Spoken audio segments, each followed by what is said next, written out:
Priscilla Aqilla here, and welcome to my YouTube channel. I am so excited that you're here. As you can see on my channel, this is my second video. My first one was a video that I did for a competition a couple years ago, and then I just kind of fell off the wagon with YouTube, but now I am back and I'm so excited because I am ready to get out amazing content for you guys when it comes to traveling, lifestyle, vlog, workouts, whatever it is.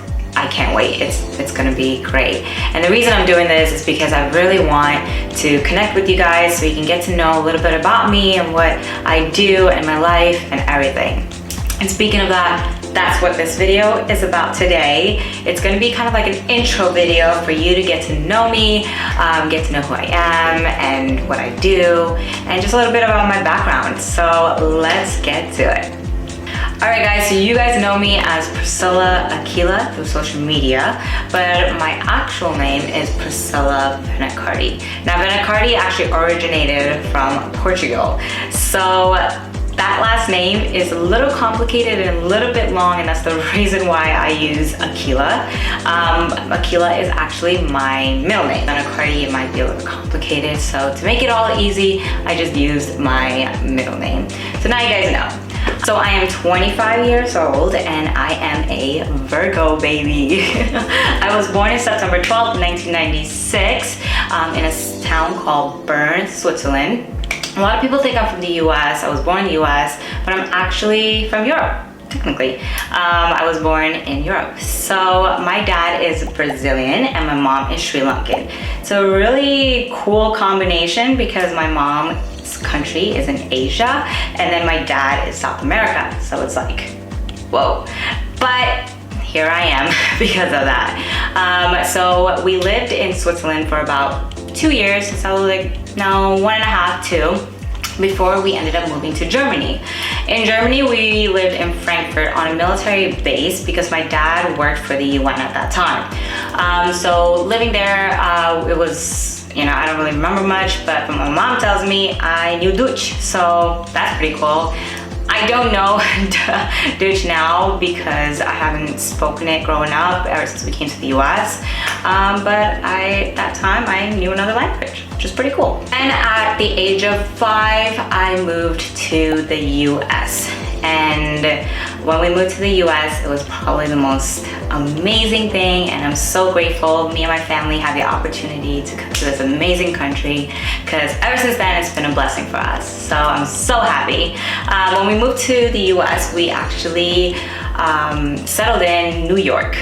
We started our way from Jamaica Avenue, Queens, and worked our way all over New York. The only part I never really stayed in was the city itself. But we lived in Queens, we lived in Brooklyn, we lived in Long Island, and Long Island was actually the last place that we resided before moving to Pennsylvania. Yeah, we moved around a lot. So when we moved to Pennsylvania, we stayed there for a year or two before my family decided to move to Texas. And the reason they wanted to move was because it was getting pretty expensive up in the Northeast, especially if you wanted to own a home. So we had a couple friends who lived in Texas and they were like, come to Texas, it's amazing, it's a lot cheaper, the weather is amazing. And so my parents packed it up and we started slowly transitioning to Texas. When we were moving to Texas, we moved my senior year. Imagine that. Moving your senior year is probably the worst thing you can do because it really threw me off. Now I had to make new friends, I had to get used to a new school, and going from a city to a more suburban area was kind of a shock for me because I was not used to everything slowing down. I was so used to being in a fast-paced environment. So we moved to Texas, and my senior year was kind of like, again, thrown off, and it kind of messed with my academics and everything. Like, it just threw me off completely. So I was just kind of lost at that time. Before I graduated, I actually decided to join the military. Going through now my childhood, was absolutely amazing, especially living in New York. You know, I grew up in such a beautiful city. I had all my friends, you know, all the people I grew up with, like 15, 16 years in New York, and then moving was kind of like a tough situation for me. But also growing up, I was always really like insecure about who I was, insecure about myself. Throughout middle school, well, elementary, middle school, and high school, I was kind of bullied for being the bigger girl in our grade. You know, I love to eat, and I still do, but at that time, being a kid, I would eat everything. And the food, like in New York, you guys, if you guys been to New York, you know, it's amazing. And my mom cooks amazing food as well. So I was always eating, and I never really felt insecure about myself till I was told, you're too fat, you're too big. I was just name called and kind of left out a lot of different things. And so throughout middle school and high school, I was really insecure about myself. That really brought my self-esteem down, really put a negative impact on me. So I would not have the motivation to think about my future or motivation to even be in school. I was just really in a weird, bad place at a young age. So in high school, I decided to do sports. And I've never been active in my life. You know, I really haven't. You know, the most I would do is walk to places, but other than that, I was never really active. Never did sports. So in high school, senior year of moving here is when I decided to get into sports. I actually did my volleyball as my first sport. And it was really hard for me in the beginning because, again, I was never active, and all these workouts and, you know, drills and all this stuff we did was really new to me, and I would always be like the last one, and it's like I would try but never really do well, you know? Like it was a really tough thing to get into, and because of that, I was never put in any games. I was kind of like left out to kind of do my own thing. So I actually, through social media, by then, like social media was like slowly growing. So through social media, I would see a lot of like workouts from like girls who look phenomenal, and I was like, man, I want to look like that, you know? So I was like, okay, if I work out, I didn't know anything about eating, right? But if I work out, I can look like that, right? So I started doing a lot of research on working out, and I would start off with small exercises. I would go and search on my computer, and I would save the videos. And then what I would do is after school, when like during the season, like football season, the guys would train in the weight room. So after they would train, I would wait, or if I had volleyball practice, after practice, I would go in there, had my little not really an iPhone. It's like I don't know what they call it. Anyways, it was my mom's. So I would pull up the YouTube videos that I saved up, and I would kind of use that to help me and guide me in learning to work out, learning to lift weights. And it was the simple things like squats and lunges. Of course, you know, I really didn't know what I was doing, but I was like, I want to learn. So that's how I really started getting into working out. Senior year of high school, that's when I started getting into working out. Still wasn't eating right. So my body, I felt like I was getting stronger, but I really didn't feel like I was losing weight. I was like, so like, oh my God, why am I not seeing the scale move? Why am I seeing my body change, blah, blah, blah. And I didn't really know that it took time for you to change physically. So I decided at the end of senior year, because my parents couldn't afford me to go to college, I was like, okay, well, the only option I really have, and that really like stood out to me, was to join the military. So joining the military was a process in itself, because I was still a big girl. At that time, I think I was like 140, 5'2", 140. So I was still a big girl. And being a big girl, I was like too big, but I was pretty thick. That, you know, the military had their like physical fitness standard and a standard of how you're supposed to weigh and your measurements. And of course, when I first joined, they were like, you need to lose weight. And I was like, oh crap. I started running and eating way less. I would undereat. Sometimes I would eat in a day because I thought that's the only way I can lose weight is if I don't eat and drink a lot of water.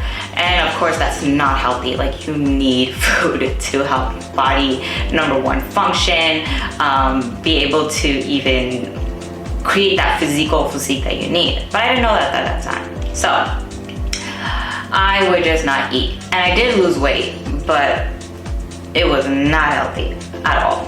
So when I lost a little weight, I was like, okay, you know, this is great. So next thing was a physical fitness test. In the military, you need to do a physical fitness test in order to join. And in this physical fitness test, you need to do a certain amount of push-ups, sit-ups, and you need to run a 2 mile under a certain amount of time.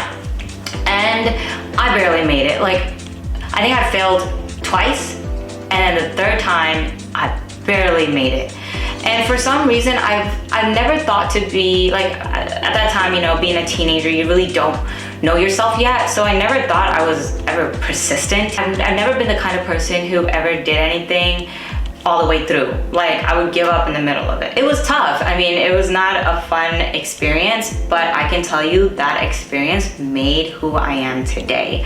And it's crazy to look back at it and look back at what I've done. And you know, through basic training, when I first started, we would go on these like 3-4 mile runs, and boy, oh boy,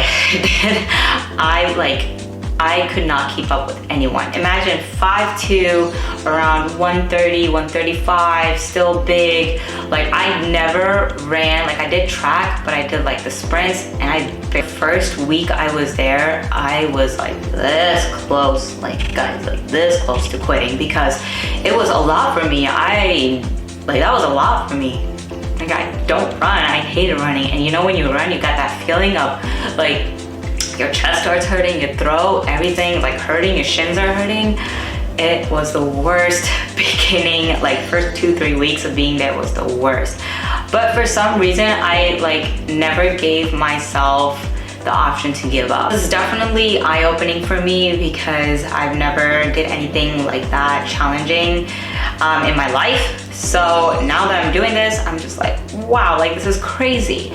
But I just took it a day at a time, and every single day, like I learned something new. I got to experience new things, and I got to meet new people, and it was so cool. Like, I definitely am so grateful and thankful that I had that opportunity to really challenge myself. And it literally, I can tell you this, the military made me. Like, I am who I am. I have the determination, the persistence, the courage, you know, the drive because of the military. And everything I did ever since then, everything I put my mind to, I have completed it so far, or I'm working on completing it. I've never given up on anything. And that is something the military had taught me. So when I got out of basic training and my job training, I really wanted to get into fitness. That's when I actually got to join a gym called Destination Dallas here in Dallas. And I would go there, that was kind of my home gym, and I would go there and see a lot of competitors and bodybuilders, some of the big bodybuilders. It was so cool experiencing that and seeing them. And I would see a lot of like bikini competitors. Actually had the opportunity to meet Angelica Teixeira, and that was like eye-opening, and it lit a flame of wanting to compete. I decided in the beginning to compete with WBFF. And I did that for like 2 shows. It was a great federation, but just wasn't challenging enough for me. So after competing in WBFF, I decided to do NPC. NPC was just really new to me, new posing, you know, way strict diet, way stricter, like, I don't know if that's a word, stricter. It was just more intense than WBFF, and I love that. Like, I was like, wow, like I can really push myself. I really have to push myself. Totally different feel, you know? So I actually had the opportunity to meet my coach who I started NPC with, Juan Hernandez, and unfortunately he actually passed away about a year ago. And it has been such a tough time for me and getting back into competing, and that's like a whole nother video and right there. So I I met him and he was like, you know, you have what it takes. I know you do. And he's the one who really pushed me to compete. And on the days where I didn't believe in myself and I didn't want to push myself and I just couldn't, or days where I was really insecure, he was there and to remind me that I have the potential and I have what it takes to be the best. And because of him, I was able to go through, you know, different shows and place top, and I really started seeing myself like develop and be a better version, and that was just so amazing. And competing has definitely opened up my eyes and helped me develop him more. In my next video about competing, I will give you guys a rundown on the shows I've done, what I've placed, and when I got my pro card, all that amazing stuff. But that's kind of just like that's like a whole different video. In 2019, I actually took a break because I was really pushing myself, I was pushing my body, and I started seeing that it was having a negative impact on my body and also me mentally. And so I had to take a break about a year, and I am looking forward to stepping on stage in 2022. I currently got with Ryan Hilton, Legacy Physiques, to get me ready for the upcoming shows, which I'm really excited about. The competition, the competing bodybuilding world is not an easy industry to be in. I will be going over some of the negatives and the positives in my next videos. So it's a little more informative, but I don't want to make this video too long. I'm trying to keep it short and simple. But that is a little bit about the competition world and what I'll be doing in 2022, and I'm so excited to get back into it and have you guys part of that journey as well. Other than that, I have also started my brand, which is named Aqilla Wear, and I started that back during when the pandemic started, and it has been such a crazy journey. You know, it is another thing that I jumped into without really understanding about the, you know, business part, e-commerce, all that. But again, I am learning every single day, and I think that's the most amazing thing about it all. Every single day, I just take it a day at a time, and I'm learning something new, and it's been an amazing journey. And I can't wait to really grow it and really put my all into it. And I actually started Aqilla Wear with swimwear, and now it's going to be doing loungewear. So I'm so excited because it is always been a dream of mine to have a brand of my own, and to finally have it, it's like so cool, and it's been an amazing journey. I'm so excited to see what the future holds for me and my brand. But other than that, guys, I don't want to make this video too long because, you know, it can be annoying when someone just sits there and talks. I wanted to keep it super short and simple, but super informative, just so you can get to know a little bit about me and who I am and just what I do. And hopefully I accomplished that goal. But guys, again, thank you so much for your support. You guys, this means so much to me, and I'm really excited to be exploring this new journey with you guys and to share my life with you. And so if you have any content ideas or any feedback, it would be greatly appreciated. Go ahead and comment it below. And also, if you don't mind, go ahead and subscribe, because I can't wait to push out so many amazing content for you guys, just so you can get a tap into my life and what I do, and just so we can be connected. It's gonna be cool.